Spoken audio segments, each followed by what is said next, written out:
Municipal ఎన్నికల వేళ ఉమ్మడి నల్గొండ జిల్లా రాజకీయాలు సెగలు రేపుతున్నాయి. కార్పొరేషన్ సహా మున్సిపాలిటీలో జెండా పాతేందుకు ఆయా పార్టీలు యుద్ధక్షేత్రంలో సమాయత్తమవుతున్నాయి.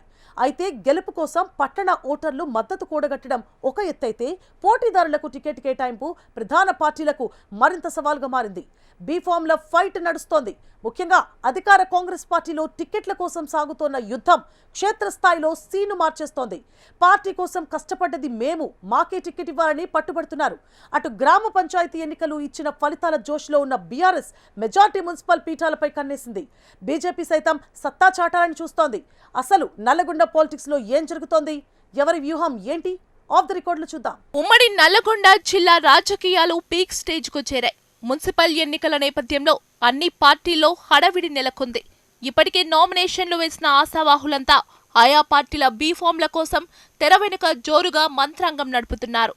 ఉమ్మడి జిల్లా వ్యాప్తంగా నల్లగొండ కార్పొరేషన్తో పాటు 17 మున్సిపాలిటీలు ఉంటే కేవలం నకిరేకల్ మినహా మిగిలిన 16 చోట్ల ఎన్నికల రణరంగం మొదలైంది.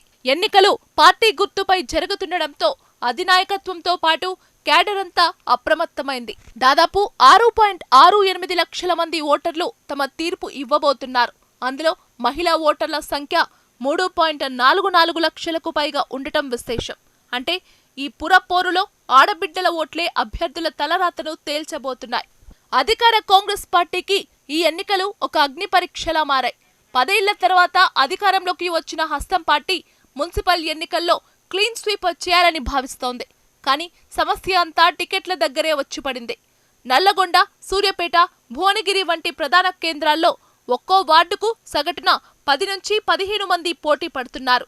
తాము కష్టకాలంలో పార్టీకి అండగా ఉన్నాం, ఇప్పుడు మాకే టికెట్ కావాలి అని పాతవారు, లేదు తాము చేరితేనే పార్టీ బలపడింది, మాకే టికెట్లు కావాలని కొత్తగా చేరిన వారు పట్టుబడుతున్నారు. ఇప్పటికే కార్పొరేషన్ మున్సిపాలిటీల్లో కొన్ని వార్డులకు కాంగ్రెస్ పార్టీ అభ్యర్థులు ఖరారు కాగా, ఇంకా అభ్యర్థి ఖరారు కాని చోట నామినేషన్లు వేసిన వారు కాంగ్రెస్ బీఫామ్ కోసం ఎవరికి వారు రికమెండేషన్లు మొదలుపెట్టారు.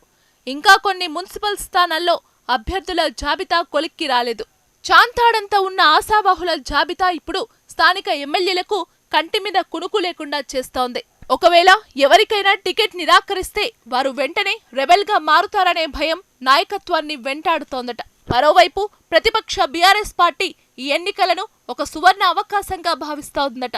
ఇటీవల జరిగిన గ్రామ పంచాయతీ ఎన్నికల్లో ఉమ్మడి నల్లగొండ జిల్లాలోని కొన్ని నియోజకవర్గాల్లో బీఆర్ఎస్ అనూహ్య ఫలితాలు సాధించింది. ముఖ్యంగా యాదాద్రి భువనగిరి జిల్లాలో కాంగ్రెస్తో సమానంగా పంచాయతీ సీట్లు దక్కించుకోవడంతో గులాబీ క్యాడర్లో కొత్త ఉత్సాహం వచ్చింది. అప్పటి వరకు మౌనంగా ఉన్న మాజీ ఎమ్మెల్యేలు ఇప్పుడు రోడ్డుపైకి వస్తున్నారు. పార్టీ గుర్తు మీద ఎన్నికలు జరుగుతుండటంతో తమ సంప్రదాయ ఓటు బ్యాంకు కారు వైపు మళ్లుతుందని బీఆర్ఎస్ నేతలు ధీమాగా ఉన్నారు. ముఖ్యంగా పట్టణాల్లో ఉన్న విద్యావంతులు, యువత కాంగ్రెస్ ప్రభుత్వంపై ఉన్న అసంతృప్తిని ఓట్ల రూపంలో చూపిస్తారని గులాబీ బాసులు లెక్కలు వేస్తున్నారట. నల్లగొండ జిల్లాలో నల్లగొండ కార్పొరేషన్, మిర్యాలగూడ వంటి చోట్ల గెలుపు ప్రతిష్టాత్మకంగా మారింది. సూర్యాపేట జిల్లాలో సూర్యాపేట, హుజూరునగర్, కోదాడ వంటి మున్సిపాలిటీల్లో కాంగ్రెస్, బీఆర్ఎస్ మధ్య హోరాహోరీ పోరు సాగనుంది. ఇక యాదాద్రి భువనగిరి జిల్లాలో భువనగిరి, చౌటుప్పల్, యాదగిరిగుట్ట వంటి 6 మున్సిపాలిటీలు ఉండటంతో ఇక్కడ గెలుపు కోసం రెండు పార్టీలు సర్వశక్తులు ఒడ్డుతున్నాయి. బీజేపీ కూడా కొన్ని పట్టణ వార్డుల్లో ప్రభావం చూపే అవకాశం ఉంది. ఇక సిపిఎం పార్టీకి పట్టున్న మిర్యాలగూడ వంటి చోట్ల వారు ఏ పార్టీకి మద్దతు ఇస్తారనేది ఫలితాలను తలకిందలు చేయగలదు. ఈ మున్సిపల్ ఎన్నికల్లో అతిపెద్ద సమస్య రెబెల్స్. కాంగ్రెస్ పార్టీలో టికెట్ దక్కని వారు ఇప్పటికే చాలా చోట్ల స్వతంత్రంగా నామినేషన్లు వేశారు.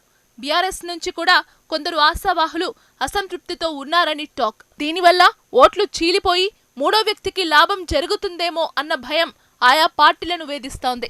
సగం సీట్లు మహిళలకు కేటాయించడంతో ఇప్పుడు క్షేత్రస్థాయిలో వార్డు వారసుల హడావిడి పెరిగింది. మహిళలు అభ్యర్థులుగా ఉన్నప్పటికీ ప్రచారం నుంచి మేనేజ్మెంట్ వరకు అంతా వారి భర్తలే చూసుకుంటుండడం విశేషం. నల్గొండ గడ్డపై మున్సిపల్ నగారా రాజకీయాలను హీటెక్కించింది. వ్యూహ ప్రతివ్యూహాలకు పదును పెంచింది. మరి హస్తం పార్టీ తన ఆధిపత్యాన్ని కాపాడుకుంటుందా, లేక గులాబీ పార్టీ మళ్లీ పుంజుకుంటుందా? ఎవరు గెలిచినా ఈ ఎన్నికల ఫలితాలు మాత్రం భవిష్యత్ తెలంగాణ రాజకీయాలపై ఖచ్చితంగా ప్రభావం చూపిస్తాయి. ఉమ్మడి నల్గొండ జిల్లా ఓటర్లు ఎవరికి పట్టం కడతారనేది చూడాలి మరి.